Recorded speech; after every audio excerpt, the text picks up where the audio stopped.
हरे Krishna, Radhe Radhe friends. आप सभी का राधा कृष्णा बाल गोपाल चैनल में एक बार फिर से स्वागत है। आज इस वीडियो में मैं आपके लिए भागवत कथा से अपने श्याम सुंदर जी की, ठाकुर जी की सच्ची कहानी लाई हूँ। मैंने अभी अभी भागवत कथा को पढ़ना शुरू किया है और उसमें बहुत प्यारी प्यारी हमारे ठाकुर जी की बहुत सुंदर सुंदर लीलाएँ हैं। तो मैंने सोचा कि क्यों ना ये लीलाएँ शॉर्टकट में आप सबके साथ शेयर की जाएं, ताकि आपके भी ठाकुर जी के प्रति श्रद्धा बढ़े। तो इसलिए मैंने इन कहानियों को एक तरफ लिख लिया है और अब मैं ये कहानियाँ आपके साथ शेयर करूँगी। मैं डेली आपके लिए ठाकुर जी की सच्ची कहानियाँ लाऊंगी। इसलिए अगर आप मेरे चैनल पर नए हैं तो मेरे चैनल को ज़रूर सब्सक्राइब कर लीजिए, और अगर आपको ये मेरे ठाकुर जी की लीला, ठाकुर जी की कहानी अच्छी लगे तो मेरे चैनल को ज़रूर वीडियो को ज़रूर लाइक करें। तो आइए चलिए मैं आपको ठाकुर जी की ये कहानी सुनाती हूँ। चलिए वीडियो शुरू करते हैं।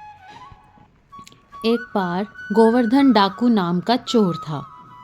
एक दिन कर्मचारी उसे पकड़ने के लिए उसका पीछा कर रहे थे।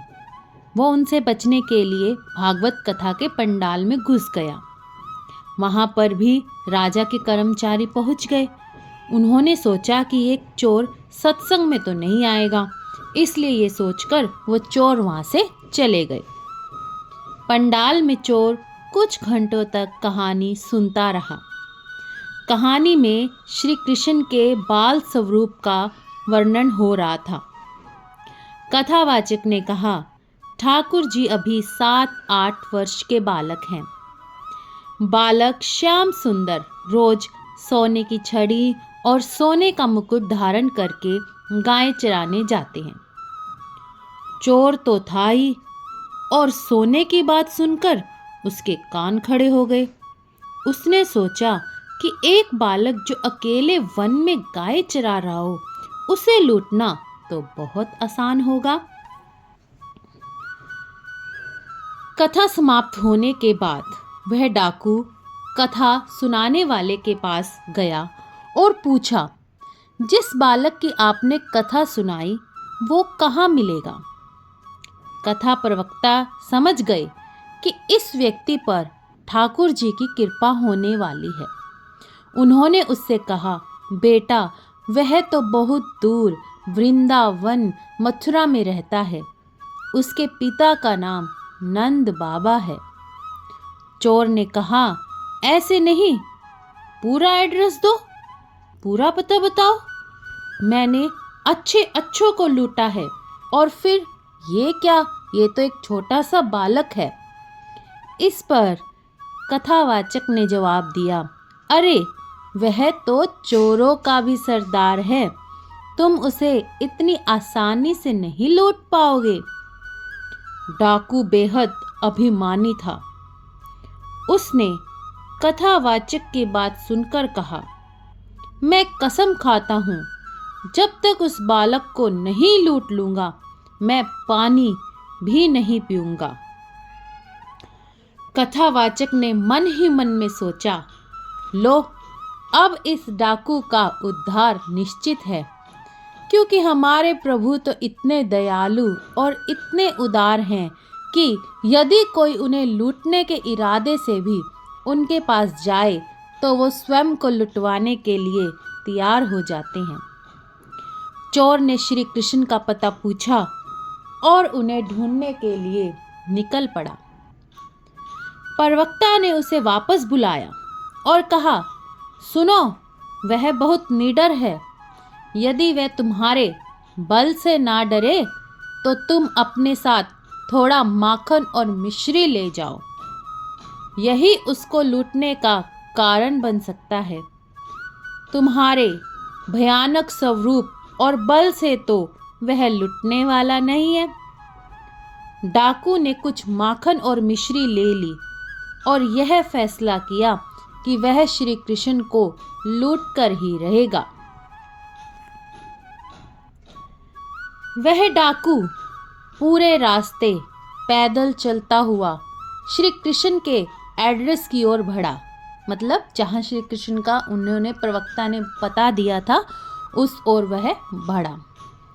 डाकू अपने नियमों का बहुत पक्का था। उसने रास्ते में ना तो अन्न ग्रहण किया और ना ही पानी पिया। आखिरकार वह वृंदावन के पास पहुंच गया।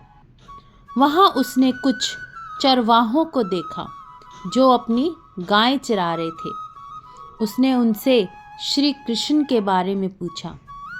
उसने कहा, श्याम सुंदर नाम का वह बालक कहाँ है जो सोने की छड़ी लेकर, सोने का मुकुट पहनकर और सोने की करधनी बांधकर गाय चराने आता है? चरवाहों ने उत्तर दिया, वह तो पहले युग की बात है जब भगवान ने गोपाल रूप में अवतार लिया था। यह सुनकर डाकू ने कहा, नहीं नहीं, यह तो एकदम ताज़ा खबर है। मैंने कुछ दिन पहले ही इसे बारे में सुना है और तभी मैं यहाँ आया हूँ। अब तुम मुझे भटकाओ मत, मैं स्वयं ही श्याम सुंदर को ढूंढ लूँगा। वह बेचारा भूखा प्यासा कई दिनों तक पैदल चलकर आया था। जिस किसी से भी पूछता वो कहते, यह तो बहुत पुराने समय की कहानी है। उन सब की बातें सुनकर वह निराश होने लगा और मन ही मन श्याम सुंदर को पुकारने लगा। अब वृंदावन में कोई भी श्याम सुंदर को पुकारे और वो प्रकट ना हो, ऐसा भला कैसे हो सकता है? अचानक उसके सामने का दृश्य बदल गया। उसने देखा कि बहुत सी सुंदर गायें और ग्वाल बालक उनके सामने आए हैं। उन सब के बीच वही श्याम सलोना बालक था जिसके बारे में सोचते सोचते वह वहां तक पहुंचा था। प्रभु ने वो सभी आभूषण पहने हुए थे जिसके बारे में उसने कहानी में सुना था। प्रभु ने देखा कि एक अलबेला भक्त उनकी ओर आ रहा है, तो उन्होंने सभी सखाओं को कहा कि आप यहाँ से अभी जाइए। जब वह डाकू उनके नज़दीक आया तो उसने प्रभु से कहा, अपने सारे आभूषण उतार कर मुझे दे दो। ठाकुर जी मुस्कुराए और बोले, ये आभूषण तो मेरे हैं, मैं तुम्हें क्यों दूं? डाकू ने गर्व से कहा, मेरा नाम सुनते ही अच्छे अच्छे लोग कांपने लग जाते हैं। जानता है तू मैं कौन हूँ? प्रभु ने उत्तर दिया, मैं नहीं जानता तुझे। तेरा नाम क्या है? डाकू ने कहा, मेरा नाम गोवर्धन डाकू है। प्रभु मुस्कुराए और बोले, तेरा तो बस नाम गोवर्धन है, पर मैं तो गोवर्धन धारी हूँ। यह सुनकर डाकू को उस कथावाचक की बात याद आ गई कि वह बालक डरने वाला नहीं है। डाकू ने बहुत कोशिश की लेकिन प्रभु पर कोई प्रभाव नहीं पड़ा। अंत में उसने हार मानकर कहा, सुनो, मैं तुम्हारे लिए माखन मिश्री लाया हूँ। यह सुनकर ठाकुर जी प्रसन्न हो गए। उन्होंने सोचा, दुष्ट होने के बावजूद इसने भगवत कथा पर इतना विश्वास किया और मुझे ढूंढते हुए यहाँ तक आ गया। ठाकुर जी ने माखन चखा और मुस्कुराते हुए कहा, तू भी इतने दिन से भूखा है, यह बचा हुआ माखन खा ले। इसके बाद प्रभु ने कहा, यह सब आभूषण ले जा, मेरी मैया के पास बहुत आभूषण है, वो मुझे नए आभूषण पहना देगी। जब उसने प्रभु का दिया हुआ प्रसाद खाया तो उसके सारे विकार नष्ट हो गए, उसके भीतर की दुष्टता समाप्त हो गई और वह प्रभु की कृपा से बदल गया। उसकी आंखों से आंसू बहने लगे। वह प्रभु के चरणों में गिरकर रोने लगा। ठाकुर जी ने फिर कहा, ले जाइए सारे आभूषण, लेकिन उसने हाथ जोड़कर कहा, प्रभु, मैं आपको छोड़कर यह आभूषण कैसे ले सकता हूँ।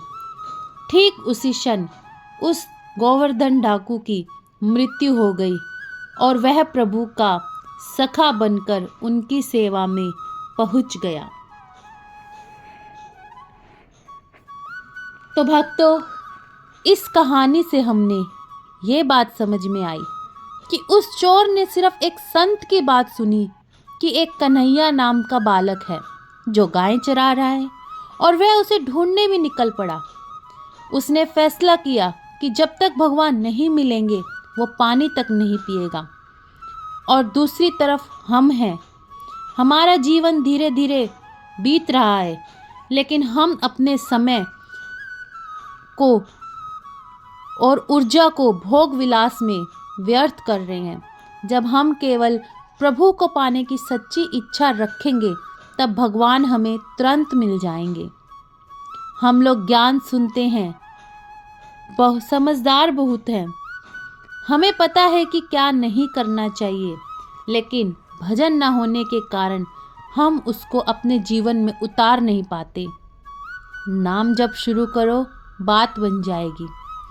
आज एक फैसला करो कि मुझे इस मार्ग पर चलना है, पाप नहीं करना है, दूसरों का अहित नहीं करना है, किसी को दुख नहीं देना है। तो देखना, ठाकुर जी की कृपा से, श्याम सुंदर की कृपा से आपका जरूर मंगल होगा। अगर आपको मेरी ये ठाकुर जी की सच्ची कहानी पसंद आई हो तो मेरे वीडियो को लाइक और मेरे चैनल को सब्सक्राइब करना ना भूलें। मैं आपके लिए ऐसे ही भागवत कथा से ठाकुर जी की नई नई कहानियाँ छाट कर लाती रहूँगी।